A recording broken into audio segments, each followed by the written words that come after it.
I'm Jacob Seelman. And I'm Tom Baker. You're listening to Speed77 Radio, powered by Race Chaser Online. We are your home for motorsports.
Fasten your seatbelts, race fans. Good evening and welcome back to Speed77 Radio and Race Chaser Online. We're glad you're with us, and we're glad to be back on the air here for another Monday night edition of Motorsports Madness, the fastest motorsports roundup on the web. We talk everything from NASCAR when it runs, IndyCar when it runs, F1.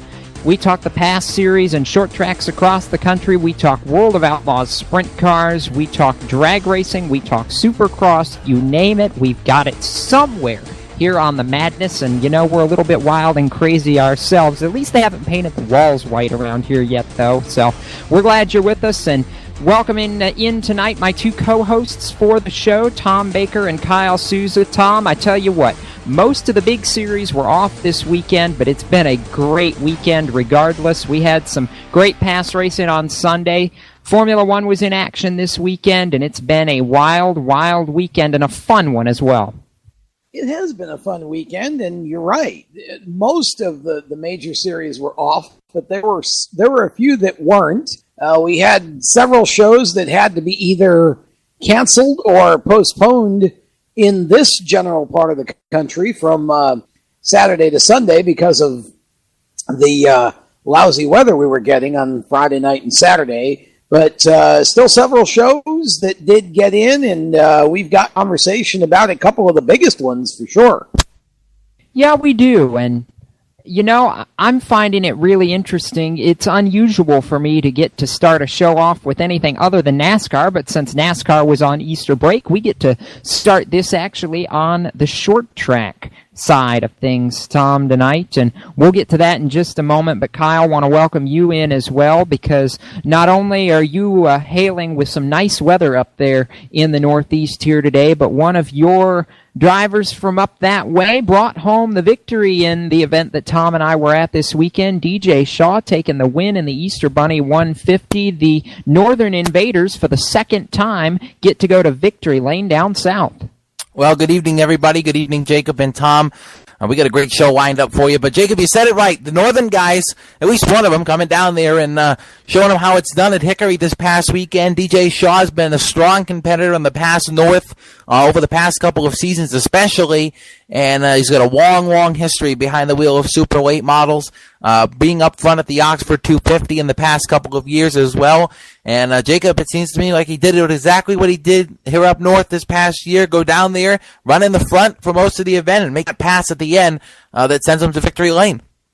That's absolutely right. He did, but that pass that he made to get to victory lane was what was so, so incredible, Tom, and that's what I want to talk about with you, because you and I were on the grounds for this one, and boy, I don't know that we could have picked a better race to go to so far this season. I feel like this edition of the Easter Bunny 150 was one for the ages, certainly the most exciting pass super late model race that I've seen in a long, long time, and you know, enough excitement to fill a couple of NASCAR weekends as well. We talk about NASCAR having the best racing they've had in a while. Talk about some of these short tracks. This past series this year has been incredible, too. Late charges by a bunch of different drivers, 3 different winners in the first 4 Pass South races, and this time around, a last lap pass. Does it get any better? No, it really doesn't. And, we seem to be focusing on that a lot, as you said, with a lot of the short track regional series, particularly. We've talked a lot about the Whelen Southern Modified Tour, for example, and the amount of different winners and all the great racing they've had. And the past South Series has just been phenomenal so far this year, and certainly didn't disappoint on Sunday. Of course, unfortunately had to be postponed from Saturday due to the rain, but what a fantastic race this was. I mean, there were, 6 or 7 cars that were really in contention for most of the show. And in fact, even in the beginning, when, a couple of the cars were getting away, Randy Gentry particularly in the first part of the race kind of had things his own way for the lead, but second on back really was at 10 to 12 cars at times, just 2 wide, 3 wide. I mean, it was just some great racing, but DJ Shaw certainly made it an interesting last lap for sure. And I think that, there would probably be a group of people who would disagree with me for saying this, but he did exactly what he had to do to win the race, because if he didn't do what he did, he wasn't going to win the race. Yeah, that's exactly right. Tyler Church was not going to let this one get away. The hometown favorite, his mom actually buried in the cemetery that overlooks the speedway, so there were a lot of reasons that Tyler Church wanted to win this Easter Bunny 150. The defending Pass South winner at Hickory Motor Speedway was going for 2 in a row, had never won the Easter Bunny. DJ Shaw had never won the Easter Bunny. You got 2 drivers going at it who just want it so bad. DJ Shaw just ended up wanting it a little bit more. Gave Church the old bump and run, Kyle, and tell you what, it's a move that we haven't seen as much in recent years at short tracks, but it came back on Sunday and sent DJ Shaw all the way to victory lane. DJ Shaw is known up here in the north especially for that move. Not only at the end of the race, but DJ's known to just be a little bit quicker than the car in front, give that little tap just to slide him up just a little bit and slide on by. And DJ in the past couple of years has been highly successful late in past north races. He's one of those guys that knows when to pit if he's going to pit. If not, he hangs out on the racetrack, saves his equipment until he has to. And recalling a race last year up at Oxford Plains Speedway where DJ ran around in the back the whole race, and then with 30 to go, made his way right to the front like everybody was stopped in front of him. DJ just knows how to save his stuff, and that bump and run, not only for DJ, Jacob, but for a lot of these past guys, could be coming back. These wins are getting bigger and bigger, and the Easter Bunny 150 for DJ, probably one of the biggest wins that are going to go down in his career. That's absolutely right. He said it himself in the interview that we had with him post-race, that this win meant more to him than just about any other win he's had in his career, pass or otherwise. You could tell the emotion of winning such a prestigious race was rampant, and I got a chance to catch up with Shaw in victory lane following the presentation of the Easter Bunny Trophy, and it doesn't get any better than this. I mean, just you could feel the emotion from him, from the entire team. So sit back and listen, because if you weren't at Hickory Motor Speedway, you're about to find out exactly what went down. Here's DJ Shaw. Jacob Seelman for Speed77 Radio and RaceChaserOnline.com. DJ Shaw, coming off turn 4, you're on the inside, Tyler Church is on the outside. You've been trying, and somehow you get to victory lane. What was that last corner like, and how on earth did you find the run to win this race? You know, we had the lead there coming to the green on the last one, and he jumped the start, and I couldn't lose it that way. I had to get it back, and just made a bonsai run there late, and, got the victory, beat him back to the line in a drag race. This race, such prestige. I know it means so much to any past driver that wins it. You're finally in victory lane here at Hickory. What does this victory mean to you? It's huge for me. The list of names that have won at this place, it's an honor to be included on them, and to win a past South race, we've been close on a few occasions, and finish it off is pretty nice. He gets his first past South win in spectacular fashion. DJ Shaw, winner of the Easter Bunny 150 here at Hickory.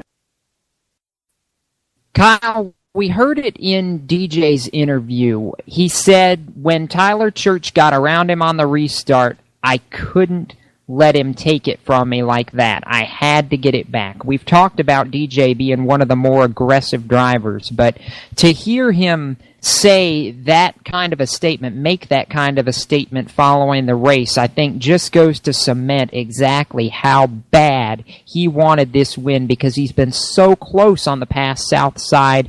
Not only that, Jacob, DJ was not going to let that go. And when he mentioned it to you, he said, I was not going to let it go. And he wasn't. When he got past in that restart, he was on a mission, and whatever he had to do to get to victory lane, he was going to do it. And it seems to me by the tone of his voice, if he had to take the both of them out with a shot to win it, he was going to do it. And maybe the third place car was going to go to victory lane, but he was not going to let that race go out of his hand. And Tom, I'll throw it to you. DJ up here in the north has been known, but is he starting to make a crack down there in the south? Could this be something that's not only going to be from the Easter Bunny 150, but maybe this is going to go towards maybe the rest of the season, him running a couple of south races, the strong ones at least, and being competitive and possibly taking a few more of these south wins? Anytime DJ Shaw is in the field, he's a contender to win, and I don't know what his plans are in terms of additional races down here. I would think that certainly he knows he can be competitive to win. It would just be the desire to actually make the drive down and compete. But, I mean, I think he showed on Sunday, as he said, he wanted that race awfully bad, and he felt like Tyler jumped the start. So he was going to do whatever was necessary pretty much within reason to get the lead and the win back, because he felt that, he lost that race last year in a similar fashion, wasn't going to let it get away again. So, I mean, I don't see any reason, Jacob, why DJ Shaw wouldn't have a good chance to win some more races, but I got to tell you, I think there'll be a couple of guys whose feathers he ruffled during that race event in those closing 25 or 50 laps who will probably have a long-term memory if and when he does return again. Uh-huh.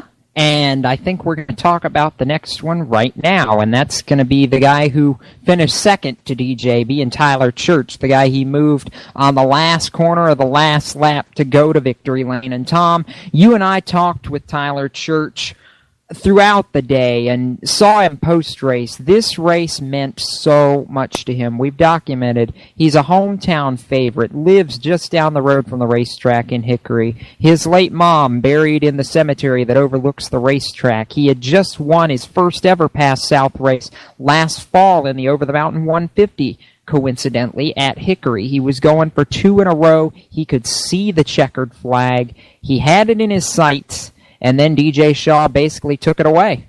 Yeah, and here again, Tyler was doing what he thought he had to do. I'm sure that he didn't jump the start intentionally. In fact, I didn't really think he was that early, to be honest with you, but certainly not going to say that DJ wasn't correct. But, Tyler definitely was aggressive and again was in that lead pack basically all day long. And, he runs one of Preston Peltier's cars, which those cars are always strong there. Interestingly enough, Preston was not running one of Preston's cars. Preston was driving the house car for, and I've totally gone blank, Hamke chassis house car this weekend. But, Tyler did a great job, I thought, the entire race. And, yeah, it would have meant a lot to him.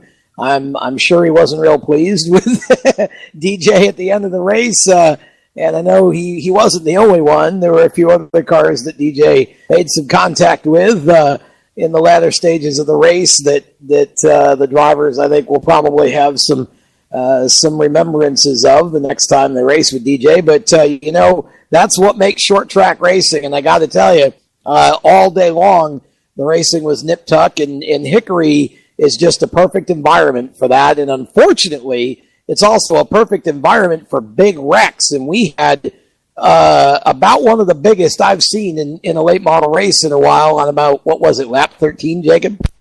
Oh, sooner than that. It was 13 cars involved on lap number 5. That's right. It was 13 cars about, 5 laps in. Yeah, you're right. We'll get the numbers right eventually. Yeah, Harrison Burton making contact with the 62 of Brandon Ward and the 29 of Trevor Sanborn that got all that started up towards the front of the field. Sanborn gets loose. Ward spins into the pack, and it just blocked the track right up. A bunch of cars. Patrick Staropoli got a lot of damage in that one. Took him out of the day. Both Fogelmans, Tate and Jay, got some damage in that one that really sent their days downhill right away. Just a lot of cars taken out of it. Ryan Moore's car was demolished. I got a couple of pictures. If you go to the past Southeaster Bunny 150 recap on racechaseronline.com, you can see a shot of Ryan Moore's car. That car absolutely totaled after that wreck. But certainly the guys that escaped it were the ones that were contending for the win later on. And Tom, before we take our first caution flag of the night, you mentioned it just a minute ago that after the race we could hear exactly how tough this one was for Tyler Church. And I say we let the race fans hear exactly how tough it was, because Tyler, while he wasn't happy, it didn't mean he didn't have a lot to say following the Easter Bunny 150. Jacob Seelman for Speed77 Radio and RaceChaserOnline.com. Tyler Church. Oh boy, there aren't words to describe that finish. You came so close. What was that last lap like? There's words to describe it, but I just can't say them. We came up short. I brought the car home in one piece, so I'm happy. Good points tonight. Best finish in the Easter Bunny. A strong run for you in front of your hometown fans. What kind of momentum does this give you headed to the next Pass South race? Oh, I'm ready for it now. Ace Speedway, I've only been there one time, and I didn't get to enjoy it too much. I had throttle stick in practice and stuffed her in the wall, so that was with a limited car. But so we'll go down there and try this. He's going to be the Pass South points leader. Tyler Church comes up just excruciatingly one spot short here at Hickory. And just, you could hear how tough it was for Tyler Church. He wanted the win, came up one spot short, but he is still the Pass South points leader going to the series' next event in 2 weeks' time at the Ace Speedway in combination with the USAC HPD Eastern Midget Series. That's always an exciting weekend of racing. Going to be on a Friday night this time around up at Ace, and I know the Pass South boys already ready to get back into action. Tyler Church especially ready to avenge a near miss at the Easter Bunny 150, but with that, Tom, we will take our first caution flag of the evening, but we got a little bit more pass conversation to come right after this. You are listening to Speed77 Radio and Race Chaser Online. Stay with us. The madness continues right after this. For 17 years, Stock Car Steel has been a leading materials supplier to the racing industry. We're proud they're a motorsports content partner here at Race Chaser Online. The biggest names in NASCAR trust Stock Car Steel for raw materials such as carbon steel, chrome moly, DOM, aluminum, plastics, and much more. You can't build a race car without the basic materials, and Stock Car Steel is the place to get them. Don't forget to also visit Stock Car Steel's sister company, SRI Supplies, for racing and industry. SRI is the place to go for all your shop supply needs. Nuts, bolts, rivets, tapes, adhesives, cutting tools, chemicals, body shop supplies, paint shop supplies, lubricants, and more. A well-stocked race shop is a winning race shop, and the path to winning begins with 3 letters, SRI. For more information, visit stockcarsteel.com or SRI-supplies.com. Check them both out on Facebook or call them toll-free at 1-888-752-7272, 1-888-752-7272. For every turn, a twist. For every start, an untimely finish. For every win, someone who loses it. For every number, a nation. For every celebration, a brawl. For every split second, years of work. For every heaven, a hell. For every good old boy, a good old girl. For every curse, a prayer. For every ounce of order, a jug of chaos. For every twist, there's a turn. I'm Jacob Seelman. And I'm Tom Baker. You're listening to Speed77 Radio, Powered by Race Chaser Online. We are your home for motorsports. Welcome back to Motorsports Madness here on Speed77 Radio and RaceChaserOnline.com. Jacob Seelman, Tom Baker, and Kyle Souza around tonight's round table. And gentlemen, continuing to talk and wrap up the Easter Bunny 150 weekend for the Pass South Super Late Model Series and the undercard, Tom, the Pass Pro Late Model Series, and a 50-lap race after the Easter Bunny 150, and that was not without some excitement as well. A couple of cautions just past halfway, a scary accident that involved Austin Reed that took out a couple of the top contenders, and when it was all said and done at the end of the day, the checkered flag flies over the 0-2 of Walker Yates, who picks up his second win in 4 Pass Pro Late Model starts in 2014. That young man certainly doing a very nice job driving to the lead with about 11 laps to go, and he never looked back en route to his second win. Yeah, Walker's a very consistent racer, and he does a nice job. He doesn't overdrive the car. You don't see him make a lot of mistakes. He just goes out and very quietly does his job, and got a well-deserved win on Sunday afternoon, and it was that was a race that I really hope that field builds up a little more as we go. I'd like to see a little bit higher car counts there, but the guys that are there put on good shows, and they've got some real talent in that division. Walker being one of them, and of course young Zachary Dabbs also competing in that division, and you've got some other drivers as well. And the Pro Lates have already graduated Cole Tim and one or two others up into the Super Lates for Pass. So certainly that part of it is working well, and it's a great way to get your feet wet at a little less expensive of a price tag and go follow the Pass Tour around most of their shows and get used to the tracks and such. And then when you make your leap into the Super Late models, as Cole Tim has proved, and Trevor Knowles as well, you're prepared to go run up front right from the get-go.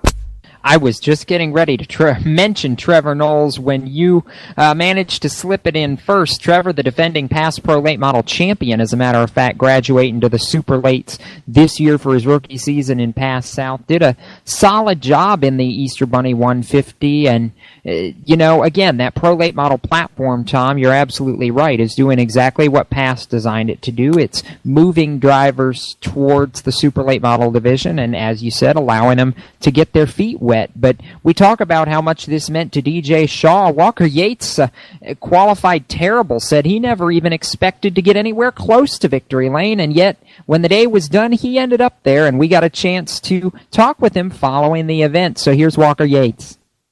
Jacob Seelman for Speed77 Radio and Race Chaser Online down here in Victory Lane. I know a couple people have asked how, but Walker Yates' second career Pass Pro Late Model victory, and I myself am a little surprised. This car had to work a long way to get to the front of this field. Talk about your run to Victory Lane. Oh, man, we left a lot out there in qualifying. I got in the gas way too hard in 1 and 2, and we redrew 5th and had to start 5th for the redraw, and work, just had to be patient as I could and work my way up to the front and tried to save my tires in the beginning of the race, just keep it smooth and steady, and was there for the end of the race and just took it away. I know the first one was big, but the prestige here at Hickory, the Easter Bunny weekend, what does this win mean to you? Oh man, this is great. Hickory, we unloaded the car off the trailer yesterday, and it was pretty fast, and we had a lot of work to do, and it seemed like every change we made, it was just kept getting worse and worse, but we figured out, the pavement here at Hickory, the tires are such a big deal here. It was big for us, so. And I know a big win. I know you got people and supporters behind you. Who makes it happen for Walker Yates? Oh, man, we don't have any sponsors right now. All we got is my dad and my uncle. We don't have any backing right now, which we need some. I'll tell you what, runs like this are going to make that backing come. Walker Yates, second career Pass Pro Late Model win, and a big win here today in the Easter Bunny weekend at Hickory. And doing it with no funding, I think, is the most spectacular part. And he's one of the young talents, Tom, that I think really has a bright future here over the next couple of years. And talking about bright futures, we're going to have two more of the past drivers who performed admirably in Sunday's Easter Bunny 150.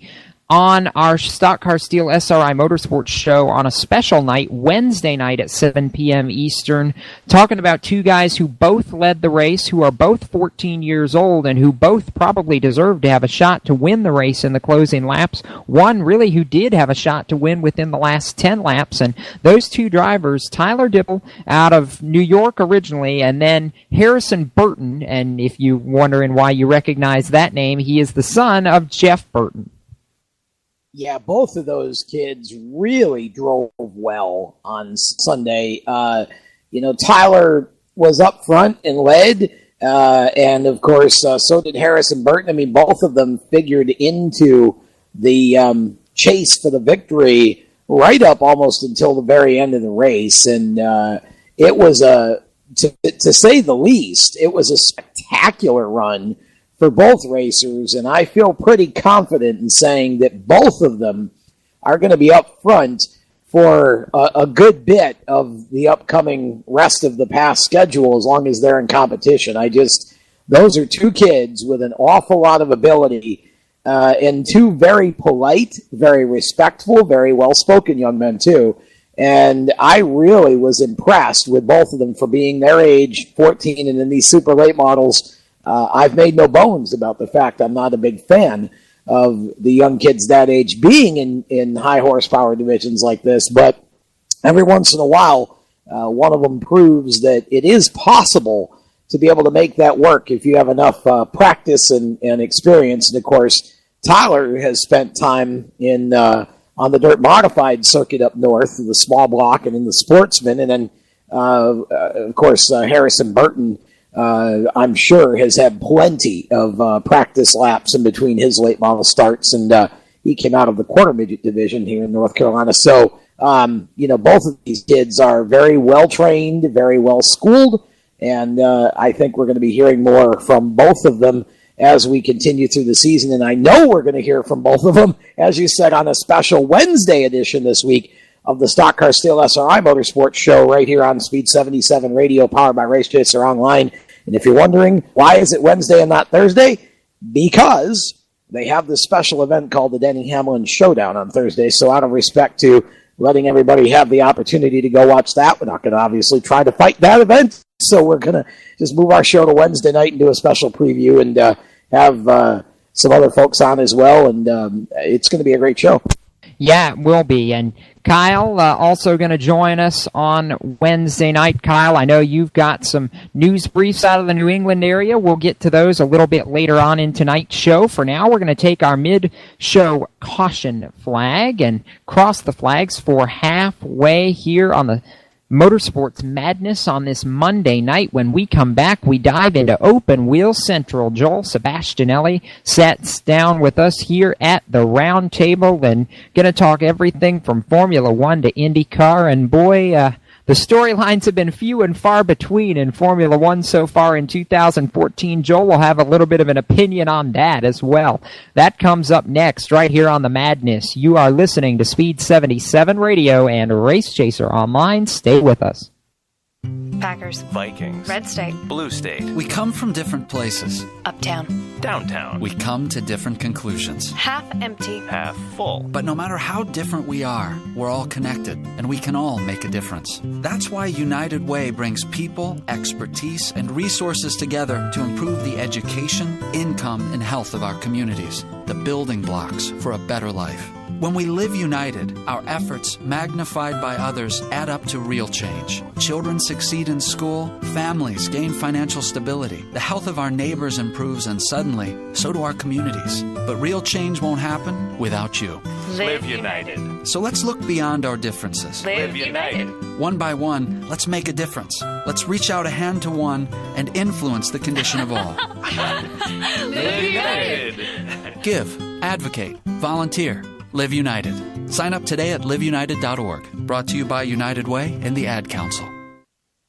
Every Saturday you wake up and wonder, is this going to be it? Is this going to be the day? The day it all clicks. The day you break through. The day you stand out above the rest. The day everyone remembers who you are. The day you stop wondering if you belong here. Is this gonna be the day?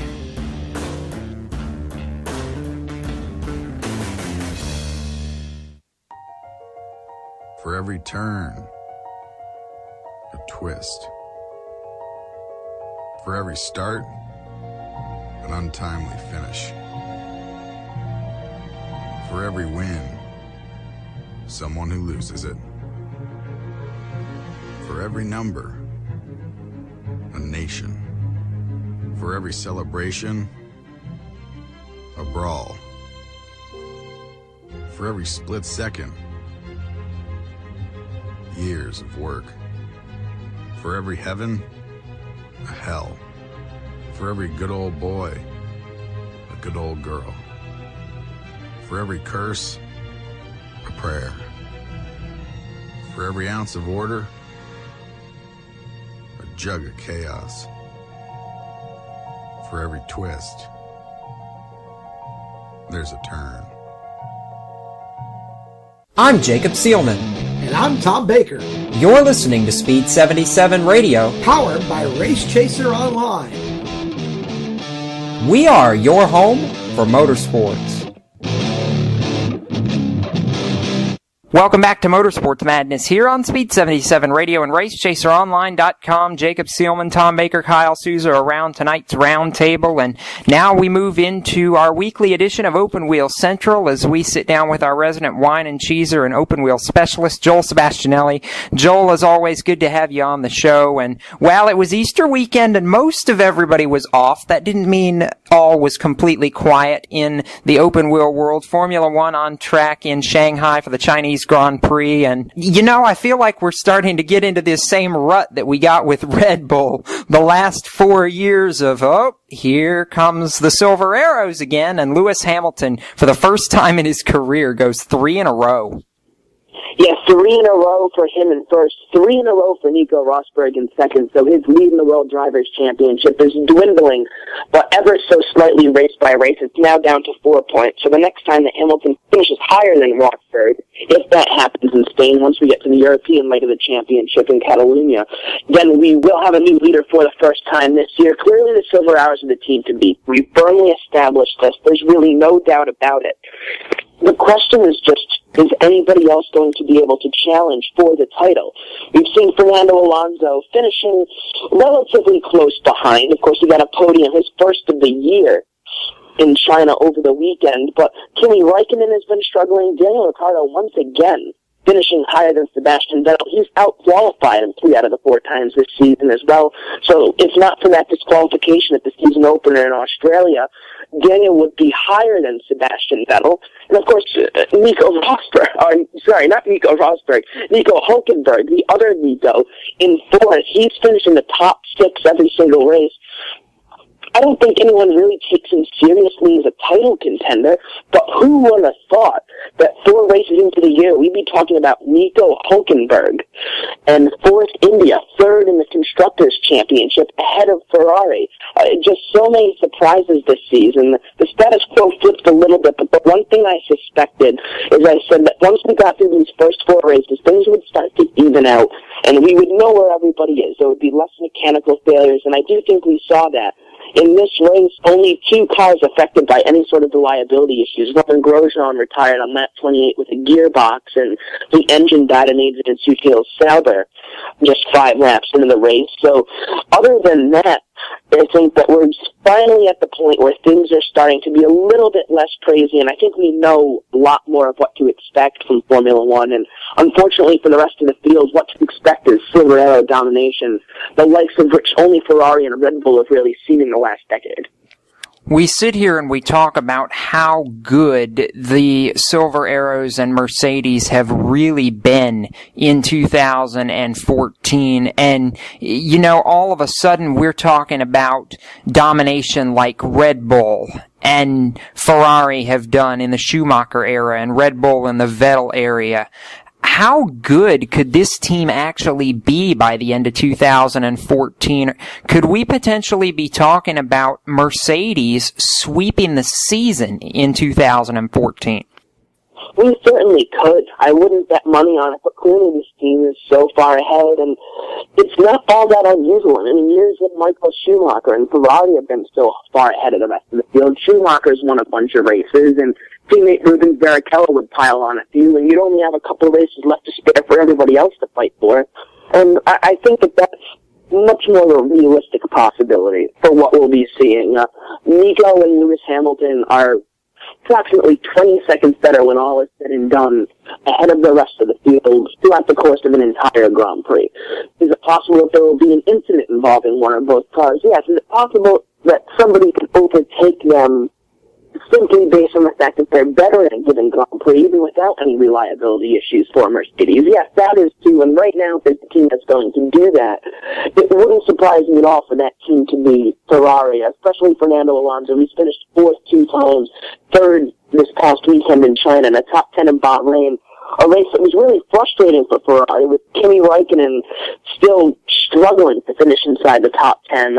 But that track does not fit this year's car for Ferrari. They figured that things would get much, much better after Bahrain, and we start moving into different types of tracks that you see in the European leg of the championship. So I think that if anyone's going to break the streak, it will end up being Ferrari. But right now, it's just Mercedes domination. I don't see any reason to suspect that that will change, even though teams will eventually start to catch up to them. Now that they have a couple weeks in between now in Spain and a little bit of time to get back on their feet and reassess this run to the championship in Abu Dhabi.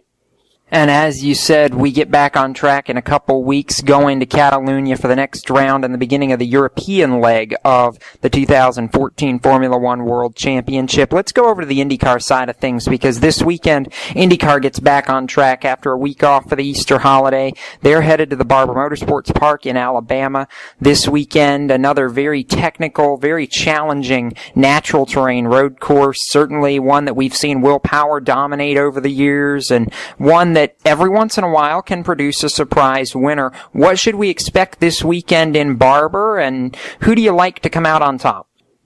Well, Barber has been consistent in the times it's been on the schedule. Absolutely beautiful facility, one of the most beautiful road courses anywhere in the country.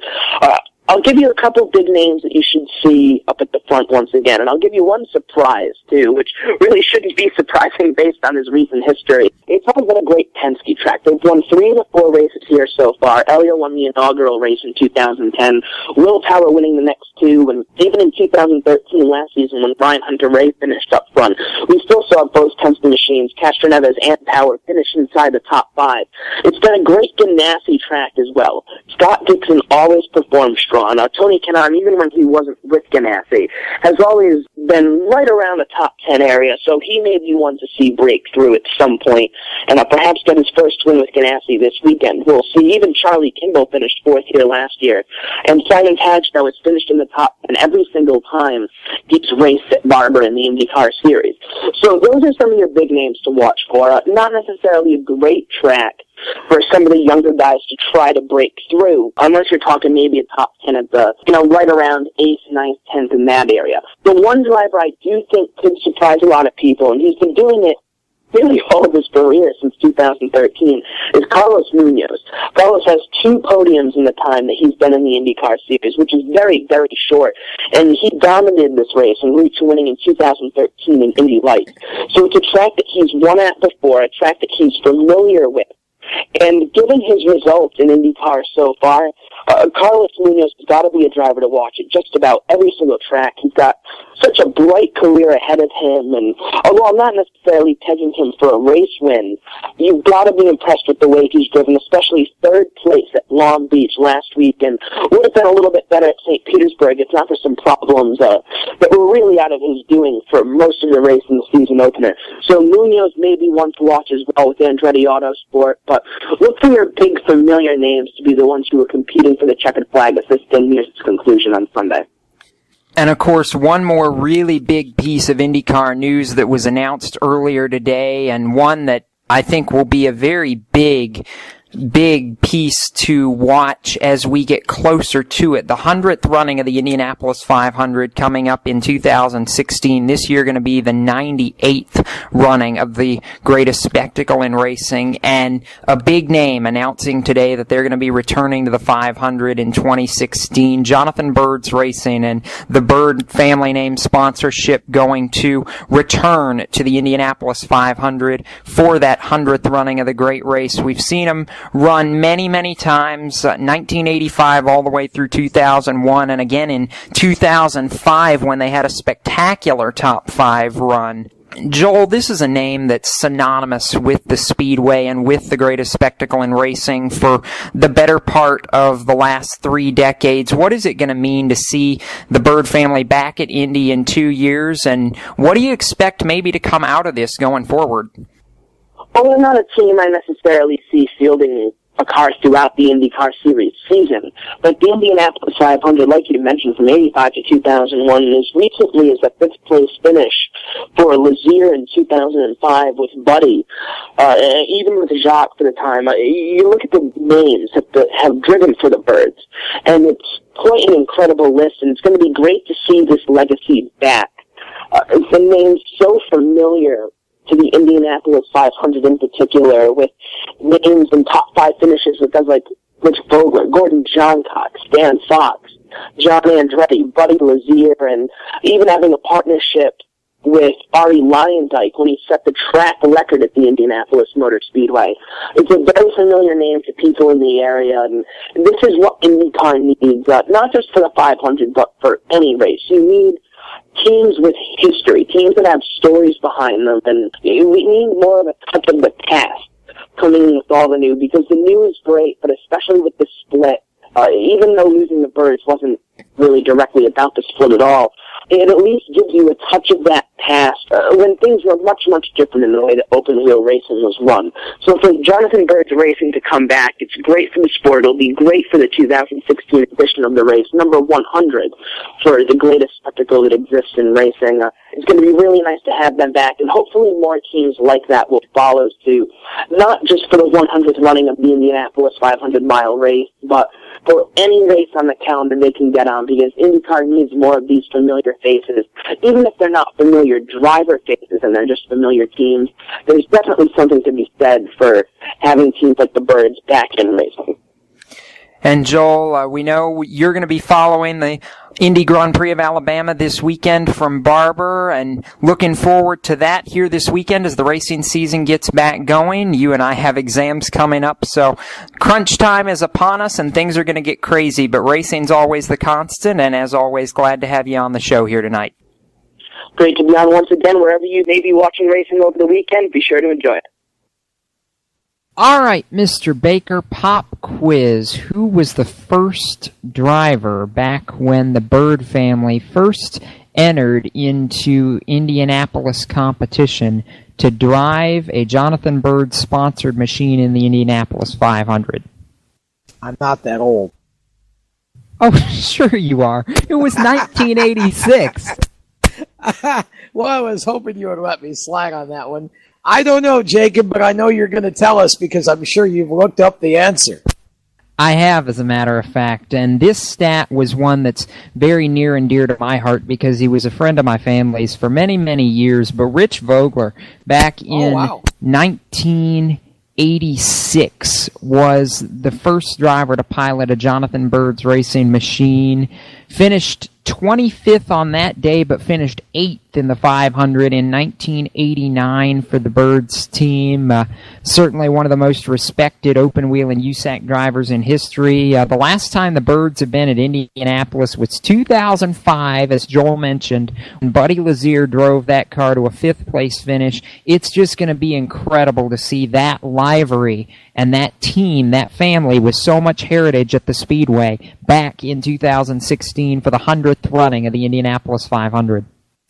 I think that's awesome. And you know what? You talk about Rich Vogler, and there's a guy like so many that just went away too soon. And Rich, I remember being in Oswego one night running a super modified, had never driven one before, and got into the Dave Lair number 17, the Lair Jet, and just drove masterfully. It looked like he'd been doing it for years. Really had a good time racing, and I think Rich, again, part of that breed of racers that would drive anything with four wheels and a motor and not think twice about it, especially if it was open wheel, open cockpit. And, it is great to have that team back in the sport. Unfortunately, we have to wait a couple more years to see it. But, IndyCar really needs an infusion of new teams, and I'm surely hoping for that to happen in the next couple of years, because it's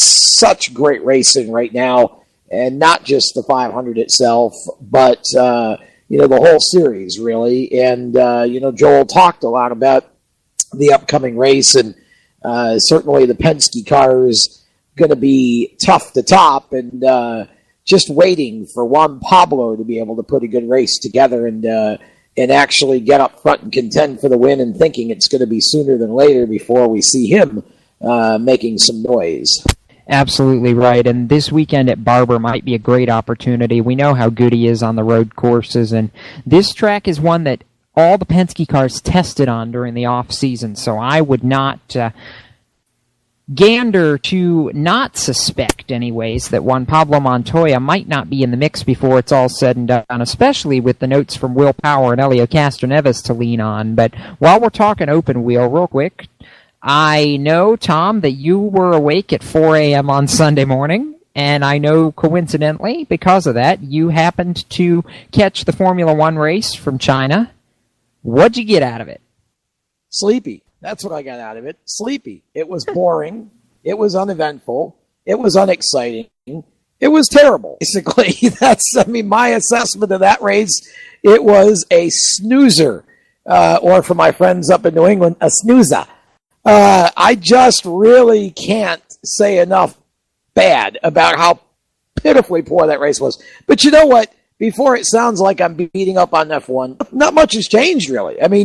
You've got one dominant team. Red Bull has been the dominant team for the last several seasons, and of course made Sebastian Vettel look like the second coming of AJ Foyt. But now that Red Bull's cars aren't very good, Sebastian Vettel's even worse than his teammate. So I don't know what to make of all of that, very honestly, but I do know this. The Mercedes team is on fire right now, and I don't see any reason why Lewis Hamilton doesn't just put away this championship and have it pretty much wrapped up even sooner than Sebastian Vettel did last year if he keeps it going. I really wish we could have one season in F1 where we could get more than one team to be able to contend for wins on a race-to-race basis. It's amazing how this happens every year. It seems like one team just embarrasses the rest of them, and this year it's Mercedes' turn, and Lewis Hamilton he sure has got it going. I was very happy, though, for Fernando Alonso to see him up there and doing so well. It was neat to see him run well, and also, to be honest with you, I really like that course in China. It was, it's a very challenging course and a very pretty course as well. I actually enjoyed watching that, but I just couldn't believe that I actually made it all the way through that, considering I woke up so early, and it didn't put me right back to sleep. Oh, but, every once in a while we get bit by the racing bug, and even when it's a bad race, we just get hooked and stay awake because it's racing. We have to. But with that, we're going to take another caution flag, our last one of the night. Stephen Ovens and the boys from the Turn 5 podcast have just hopped over here at the round table. We'll get to them in just a few moments. After these words, you are listening to Speed77 Radio and Race Chaser Online. The madness rolls to conclusion when we come back. For 17 years, Stock Car Steel has been a leading materials supplier to the racing industry. We're proud they're a Motorsports content partner here at Race Chaser Online. The biggest names in NASCAR trust Stock Car Steel for raw materials such as carbon steel, chrome moly, DOM, aluminum, plastics, and much more. You can't build a race car without the basic materials, and Stock Car Steel is the place to get them. Don't forget to also visit Stock Car Steel's sister company, SRI Supplies, for racing and industry. SRI is the place to go for all your shop supply needs. Not nuts, bolts, rivets, tapes, adhesives, cutting tools, chemicals, body shop supplies, paint shop supplies, lubricants, and more. A well-stocked race shop is a winning race shop, and the path to winning begins with 3 letters, SRI. For more information, visit stockcarsteel.com or SRI-supplies.com. Check them both out on Facebook or call them toll-free at 1-888-752-7272, 1-888-752-7272. Dropping in behind you. Give you just a little tap here. Come on, hit me harder than that. See if I can fake you high. Fake low. I got you now. Trying to bother me, huh? You're looking a little loose. Time to go to work.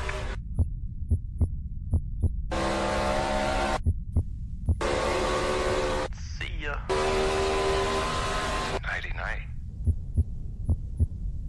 I'm Jacob Seelman. And I'm Tom Baker. You're listening to Speed 77 Radio, Powered by Race Chaser Online. We are your home for motorsports. Welcome back to the madness here on Speed 77 Radio and RaceChaserOnline.com. Jacob Seelman, Kyle Souza, Tom Baker, Stephen Ovens, and the Turn 5 gang going to be here momentarily. But Kyle, I want to turn to you for just a minute because I know we've got some New England news and notes to get to here. Some stuff going on up there in your neck of the woods. What have you got for us from over the weekend? I know there was a Valenti Modified Racing Series event over the weekend.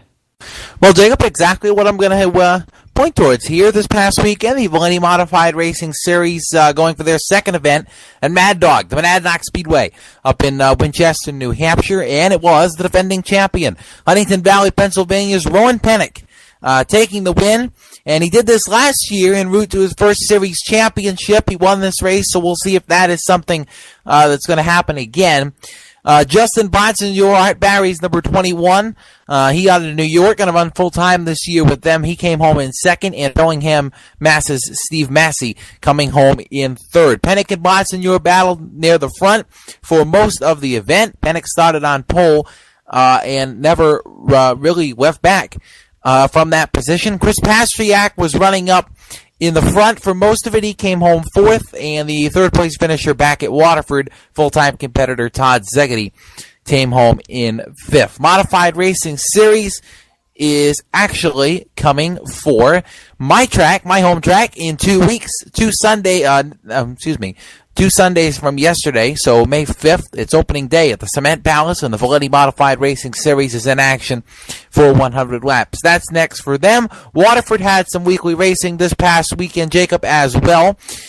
Keith Rocco continuing his late model dominance, at least making it 3 for 3 in that capacity. We spoke about him a lot last week when he made it 3 for 3, 3 wins in one day back at the Blastoff modified portion for the Waterford Speed Bowl. Well, he did it again in Fern's late model this past week, and the SK Modifies was taken by Ledyard, Connecticut's Tyler Chadwick. This coming weekend, Jacob, the Spring Sizzler, the Stafford event, 150 laps for the NASCAR Wheel and Modified Tour portion. That's coming up this weekend, and the New England season starting to heat up. Seacock's going to be in action pretty soon, full-time. Waterford, Thompson, Star, we are getting all at it, Jacob, and Pennick does it again, taking the Valenti win at Monadnock. Pennick gets an attaboy from me, but what I'm really looking at and excited about real quick, Kyle, is this weekend's Spring Sizzler. And, you know, we saw a lot of familiar names in new places for the Icebreaker at Thompson. Some of those familiar names going to be back for the Spring Sizzler. This is another really prestigious event on the Wheel and Modified Tour schedule. The opener for Stafford for 2014, the 40-plus editions of this race as well, one of the longest-running modified events in the Northeast. And we've seen a lot of parity in this event. We saw 4 different winners at Stafford last year in 4 races. That's the first time that's happened since 2009. Kyle, we know Bobby Santos is always really, really good here over the course of his career. He's notched several poles and is got a win last year as well. What do you like of Santos for the Spring Sizzler this weekend, and who else do you think might contend? Well, Jacob, Santos is a great pick, especially when they go to Stafford. Bobby's always towards the front when it counts, but Doug Colby's got that number 2 reeling right now. He ran well, won at the Battle at the Beach. He ran well back at the Icebreaker. I look for him to be toward the front. I look for Ryan Preece to rebound after his tough outing at Thompson at the Icebreaker. And a side note, car number 3, Zacharias behind the wheel of that machine, Old Blue. That car is going to be quick when they go to Stafford, and Jimmy Zacharias is going to be a threat, I think, before that one's all said and done, Jacob. It comes up this coming Saturday and Sunday, and I look ahead at the forecast and praying, but the weather looks good so far. We like that. We like good weather, and what we also like, Tom, is getting a little down and dirty. Let's talk dirt, and to do that, we've got our expert dirt track analysts from New York, led by Race Chaser New York correspondent Stephen Ovens. I know Clint Miller, the whole gang of the Turn 5 Racing podcast, always has fun coming on here. We have fun bringing you on here. Steve, let's talk dirt, because the World of Outlaws were in action over the weekend, back where it all began at Devil's Bowl Speedway, and we saw 2 of the greatest of the new era of the Outlaws go to victory lane. Yeah, we sure did. That was quite an event there at Devil's Bowl, and you know, what can you say? What can you say about Donnie Schatz and Darren Pittman? I think it was fitting that we had those 2 guys pick up wins when they're kind of the new era of the World of Outlaws, when they were commemorating the Devil's Bowl being where the original group of Outlaws got together. Yeah, I think it was really appropriate, and how cool was it to see some of the photos that came out of the weekend? Guys like Doug Wolfgang. I mean, of course we talk about Steve Kinzer and Sammy Swindell, but heck, they've been around for years. I mean, so many of the original Outlaws, more than 30 of them, came out to Devil's Bowl to commemorate the very first series event from 1978. Car owners and drivers alike, Steve, just seeing some of the pictures and some of the history that went into making this weekend possible, it was just incredible, and I wish I could have been there to see it, because that is a lot of dirt track racing history that was on display over the weekend, and any fans that were in attendance at Devil's Bowl, did they get a treat? They did, and this was an event that was hyped up quite a bit going into this event, and I know that it'll be an event that they are talking about for a long time. Clint, let's talk about the races. Donnie Schatz taking the win in a pretty close margin over Paul McMahon. Yeah, 0.2 of a second. I mean, the racing doesn't get much better than that, you know. And it seems like, yeah, it's Donnie Schatz. We expect him to win, but it seems like the parity is kind of still there because they're good races, and it seems like anybody can win on any given night. And if you look at the top 5 from both nights, they're pretty much the same cars. Yeah, and Darren Pittman picking right up where the KKR teams have left off here recently, just having strong runs. And this is what I personally expected to see out of Darren Pittman. Coming off the championship, I wondered, okay, is Darren going to have a year where he just has a whole bunch of top 5s, whole bunch of quick times, and that's how he accumulates his points and gets into the points lead or up toward the top of the points?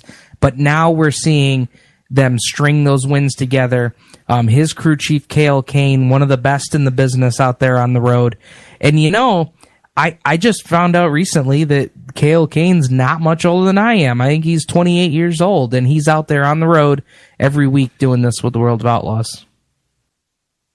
And see, that's what makes this sport so incredible, is these young guys who are making it happen just as the veterans of the sport have for years and years and years. That's what makes this new era so incredible to watch. And, talking about this new era, we've seen a couple of drivers come and go of late, and I do want to get to that, Steve, because this was a major shock leading into the weekend for the World of Outlaws, that Tim Kading has had to step away from the Roth Motorsports number 83 after originally looking to run a full-time schedule with the Roth team for 2014, citing personal reasons for him having to travel quickly back to California, and it looks like he will not contest the remainder of the 2014 Outlaws schedule. And you hate to see that because Tim Kading won 9 times last year running part-time, and he's been very loyal to the Outlaws Tour over the years, and we thought this year might be the year that if Kading could get on a strong run of finishes through the summer month, that maybe he could contend for a championship. But unfortunately, it doesn't look like that's going to happen in 2014. Yeah, it's unfortunate to see that, he looked like he was going to have a pretty competitive year. And, certainly we will send our best wishes out to Tim and his family for whatever they may be dealing with, that they had to pull him off the road.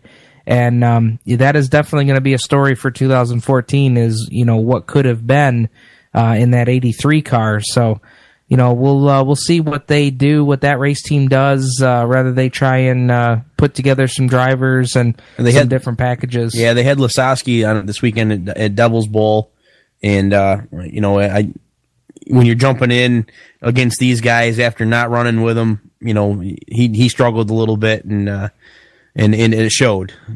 Yeah. It's amazing, though, that we talk about Lasowski jumping in one of the most competitive cars on the Outlaws Tour and struggling against the Outlaws, because this is a guy who's among the top 10 all-time in World of Outlaws career A-Main victories and a former champion of the series, and we talk about him struggling after being out of the car for a year or so. Yeah, and that just goes to show you, how competitive this series is. I mean, certainly Lasowski in his own deal is a stout competitor and one that you're going to see out there at Knoxville with the MAV TV deal out there. And I can tell you he is going to be a guy to watch out for each and every week out there at Knoxville. But yeah, it just goes to show you how competitive this series is. And, certainly we've talked about the parity, but, for a guy like Lasowski, a former champion, to step into a ride and struggle, that goes to show you right there. Yeah, it really does. And I want to turn back, Steve, to you and Clint in just a minute, but I want to get Tom in on this for just a moment as well, talking a little bit of World of Outlaws and a little bit of USAC action. Tom, first I want to look at this weekend's Texas Outlaw Nationals, and we've talked about the history, we've talked about the drivers, but really, did it happen about like we expected it? The two dominant drivers over the last 2 years on the World of Outlaws STP Sprint Car Series split the Texas Outlaw Nationals at Devil's Bowl, Darren Pittman and Donnie Schatz. I would think you'd have to say yes. I mean, I don't think there's any question about it. Pittman and Schatzy have been, as you said, two top drivers, and I don't think there's any question that you list them as the top two favorites to win any race that they enter. And yeah, that was, that's really for both of them to get victories and both of them to still be so competitive. It's going to be a fun season on the Outlaws with each of those two. I would say that's exactly what we should have expected. I would have to tend to agree with you. I was a little disappointed that Steve Kinzer couldn't get up there and contend a little more than he did, but the King continuing on his Salute Tour for 2014. Tom, I want to touch on some USAC action from over the weekend at Eldora Speedway, the National Sprint Car Series in action, and who else but one of the best behind the wheel of a USAC sprint car? Dave Darland makes winning look easy. Dave Darland has been doing that for a long time. That's really not any new. And you had some interesting, Jerry Coons Jr. was in the field, Dallas Hewitt was in the field, Jay Stockton in the field, and actually Stockton did a really nice job, ended up starting on the pole and really did a good job in that race. But, again, just like with Steve Kinzer, you get a little disappointed when Dave Darland isn't contending for a win, but Dave is definitely doing still driving like he was 20 years old, honestly. Chase Stockton finished up in second in that race, Tracy Hines, Jerry Coons Jr., and again, talk about one of the young drivers that we tend to forget about sometimes, but he always seems to be up there in the finishing order somewhere when he's racing, and that's Brady Bacon. rounding out the top 5, and then it was Clausen, Stambro, Grant, and Robert Balu in the top 10. Scotty Weir as well up there. But again, a lot of really, really good competitors in that show. And, Darwin and Eldora just seem to really go together, don't they?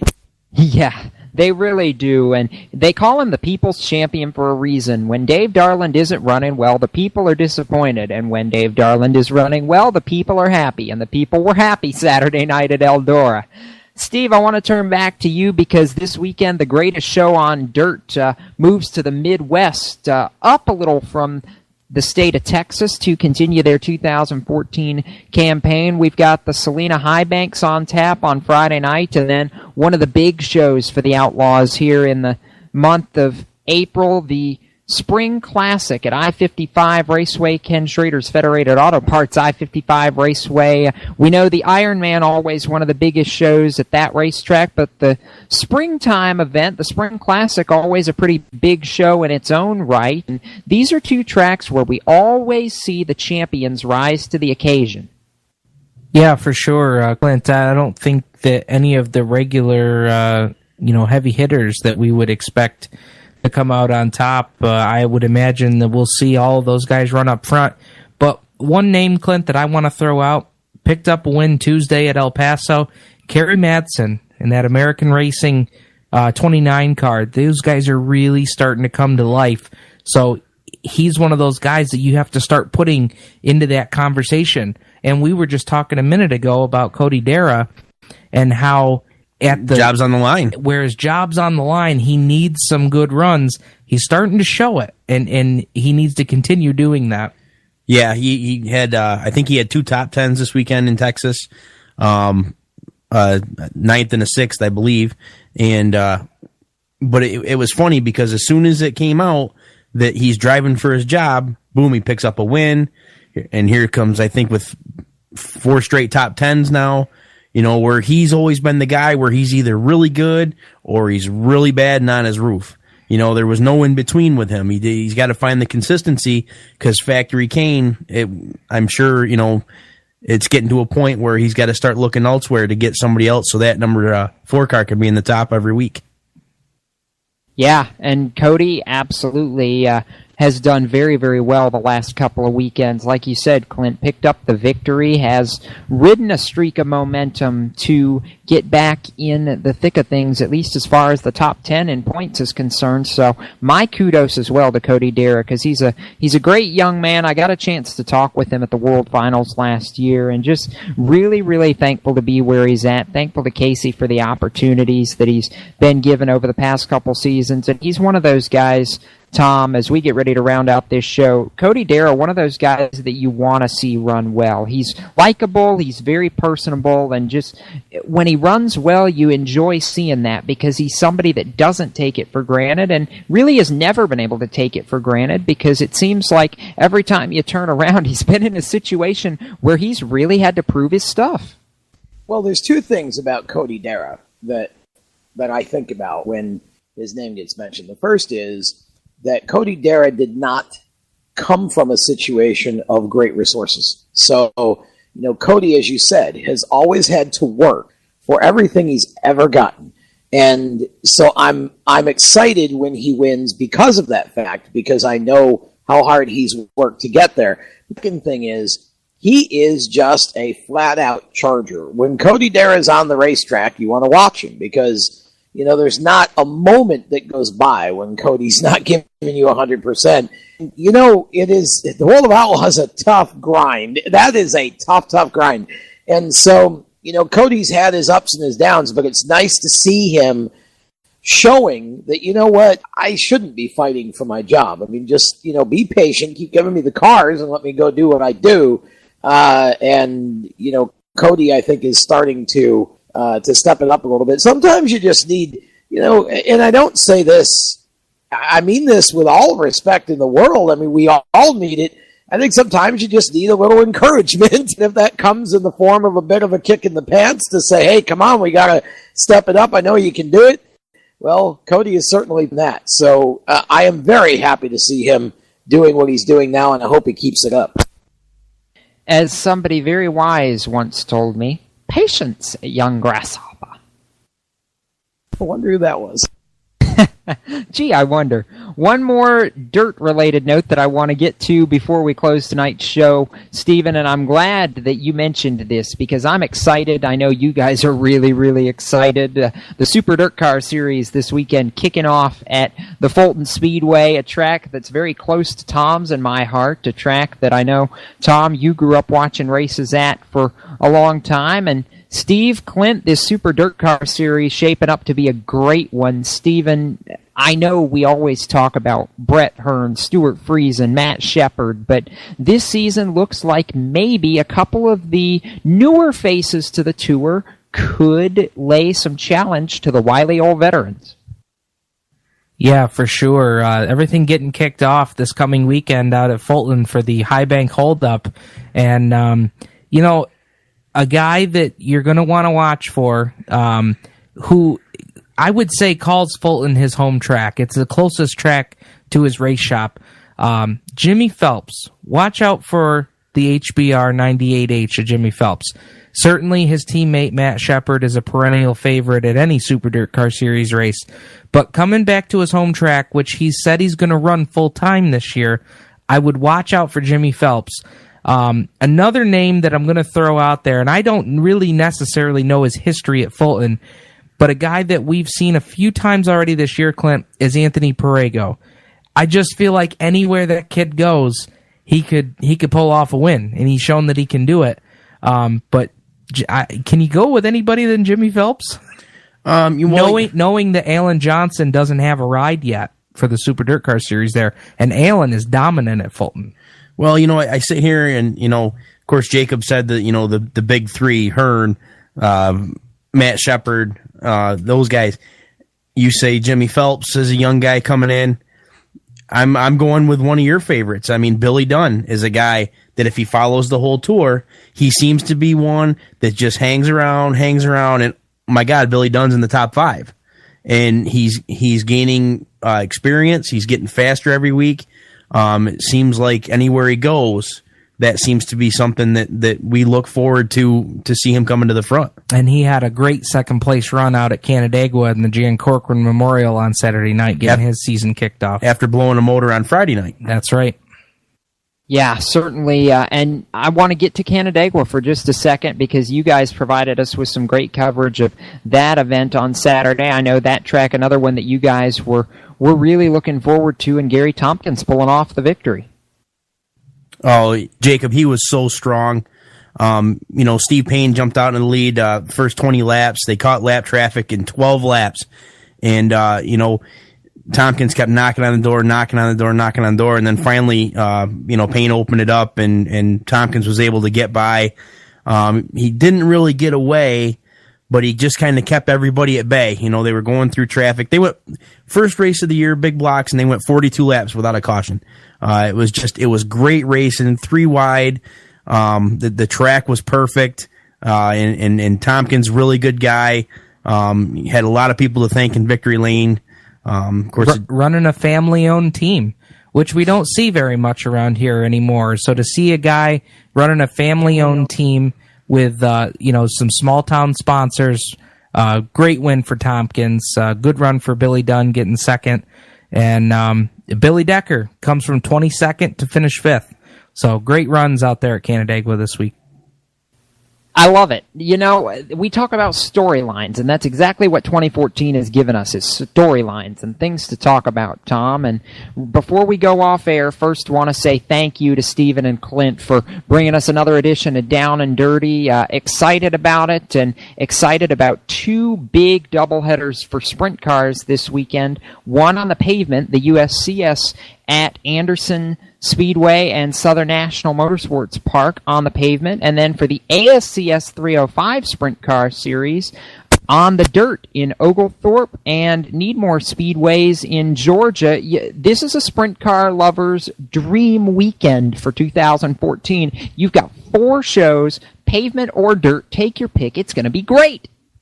Yeah, it's going to be a lot of fun, and of course, for the fans in the South here, that is a real treat, and more excited about the first annual Southern Sprint Car Southern Showdown that's going to be taking place with our ASCS Carolina Sprint Series 305s, challenging the FSCA group out of Florida, the Florida Sprint Car Association's 360 Limited group, on a pair of tracks, a big track at Oglethorpe on Friday night, big fast track in Pooler, Georgia, there, Oglethorpe Speedway Park, and then we go Saturday night to Needmore Speedway, a little smaller, tighter track that still is going to be plenty fast.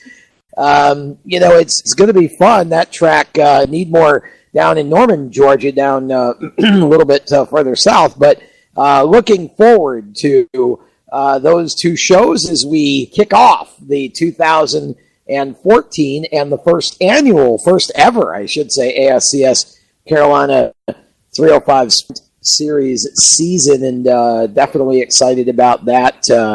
And also, about those shows, a couple of things that going to be happening. First of all, I'm thankful to be able to appear on the Stock Car Thunder show tomorrow down in Georgia. I'll be doing a call-in about 7:20 tomorrow evening on that particular program, talk921.com, talk921.com if you want to hear that. And then also on Saturday, I'll be guesting on Dropping the Hammer, which is another show based out of the Spartanburg, South Carolina area. I'll be on there Saturday morning shortly after 10 o'clock, and really excited about the opportunity to appear on that show as well. And Jacob, you were on there last week promoting USCS, so this week I get to go promote ASCS and talk about Race Chaser and some other things. So definitely excited about building the relationship with Dale and those folks on Dropping the Hammer, as well as with the Stock Car Thunder show with John King and Terry Redding tomorrow night. Oh, yeah, and I get to be excited on two counts because there's dirt sprint car racing and there's pavement sprint car racing, and I love them both. And you want to give the USCS guys a little bit of a plug, too. The last show out at Carolina Speedway and Lancaster Speedway on the dirt, we saw Johnny Bridges and Lance Moss take home the victories, and they're no slouches on the pavement either. Johnny Bridges, the 2010 USCS Asphalt champion, and Lance Moss, always a perennial contender on the pavement. Those two will be strong. Terry Gray, Morgan Turpin making the trek to tackle the pavement. Terry, a four-time asphalt champion for the USCS. Some of our pavement ringers, 15-year-old Garrett Green going to be in attendance. That's always fun to see him invade. Always the possibility that we'll see JoJo Helberg pop in. And just keep in mind, all these pavement races that USCS running, part of the Asphalt Thunder Road to Atlanta series, the top 10 drivers in points going into that Labor Day weekend event at Atlanta Motor Speedway will be locked into that event. That was exciting. Last year we had 30-plus thousand fans come out to see the sprint cars, and it was a great show. Looking forward to that, and looking forward to kicking off the pavement season for the sprints this weekend, and the dirt season for the ASCS 305 series. So a lot of open wheel sprint car action going to be capping off a great weekend. Of course, NASCAR will be back in action at Richmond. It's going to be fun. And gentlemen, I tell you what, as fun as it's been, even with a little bit of overtime, we're done for tonight's edition of The Madness. It's always fun. Want to say a special thank you to Steve Ovens, Clint Miller, Joel Sebastianelli for joining us back at the round table. And as always, thanks to my co-hosts, Tom Baker and Kyle Souza, for joining us on this edition of The Madness. Don't forget, Wednesday night, a special night, Wednesday at 7 p.m. Eastern, we have the Stock Car Steel SRI Motorsports Show right back here on Speed77 Radio and Race Chaser Online, where we'll hear from a quartet of drivers, Brandon Jones and Cameron Haley out of the Turner Scott Motorsports stable, Harrison Burton and Tyler Dipple from the Past South ranks. It's going to be an action-packed, jam-packed show. You won't want to miss it. That's, again, Wednesday at 7 p.m. Eastern, right here on Speed77 Radio and RaceChaserOnline.com. So for now, that does it for The Madness. I'm Jacob Seelman for Speed77 Radio, reminding all you race fans out there to keep it off the wall until we meet again. And for those of you who will be traveling to see some sprint cars this weekend, we'll see you at the track. Take it easy until Wednesday. Good night.